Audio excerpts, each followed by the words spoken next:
Childhood of Jesus, chapter 205. The repentant Tullia is forgiven.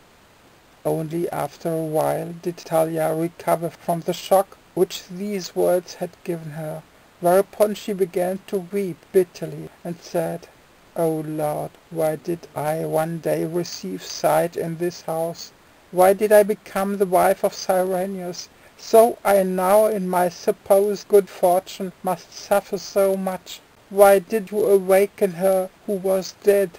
Why did life again have to return into my breast?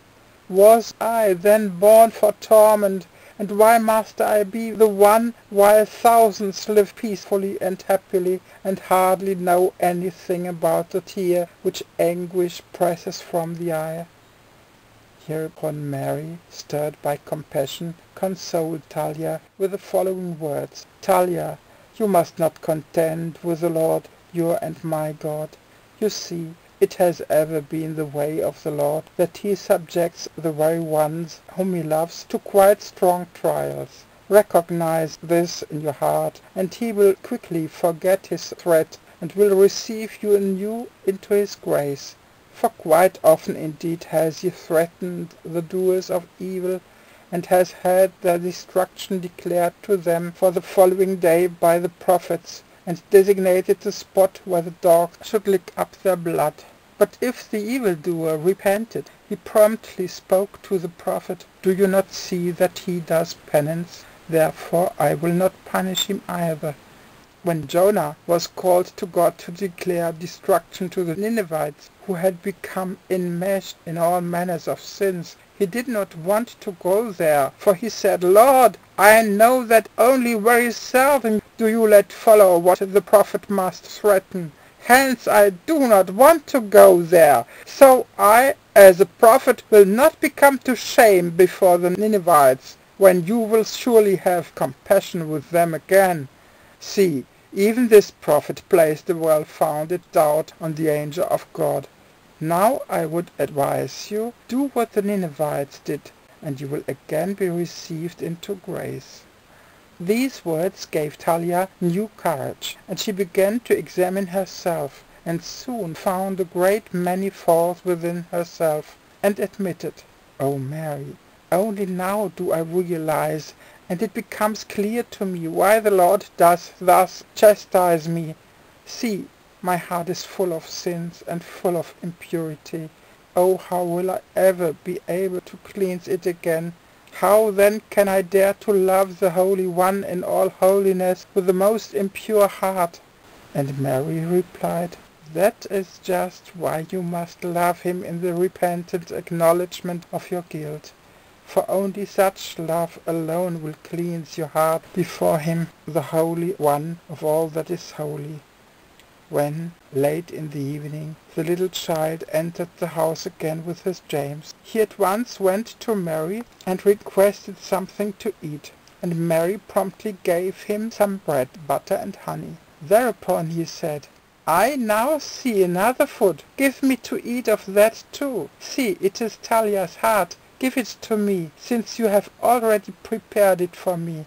Here Tullia fell down before the Lord and wept. At this Mary said, "O Lord, have mercy on the poor one who suffers much." And the little child stated, "I have long ago had mercy with her, or I would never have awakened her. Only it was she who would not take any notice of my mercy, and would rather contend with me in her heart than to receive me into it. But since she has now turned her heart to me, I have done to her as to the Ninevites." After these words the little child went over to Tullia and said to her, "Tullia, see, I have now become very tired. Once you carried me upon your arms, and it did me good, for you have very soft arms. Therefore arise this time also, and take me upon your arms, and feel how sweet it is to have the Lord of life upon your arms." This request of the little child fully broke Tullia's heart.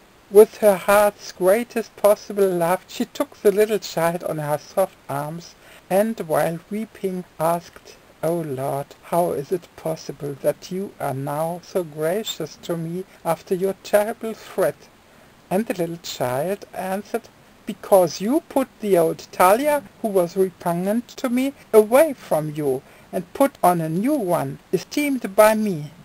But be quiet now, for I do indeed love you again." And all those present were stirred to tears at this scene. Chapter 206. The 3 Tears Acceptable to God. Now the longer Tullia held the little one on her arms, the more she recognized the mistakes she made in her life, and therefore wept much from time to time. Here the little child sat up and said to Tullia, "Listen, my dear Tullia, that is something I also do not like about you, that you are constantly weeping now when, after all, you have me upon your arms. Be glad now and rejoice, for I take no pleasure in the tears of mankind when they fall where there is no need of them. Do you really suppose that your tears will cleanse your heart of all sin before me? Oh, that is a foolish thought. The tears do indeed glide over your cheeks and dim your eyes, which is even harmful to you.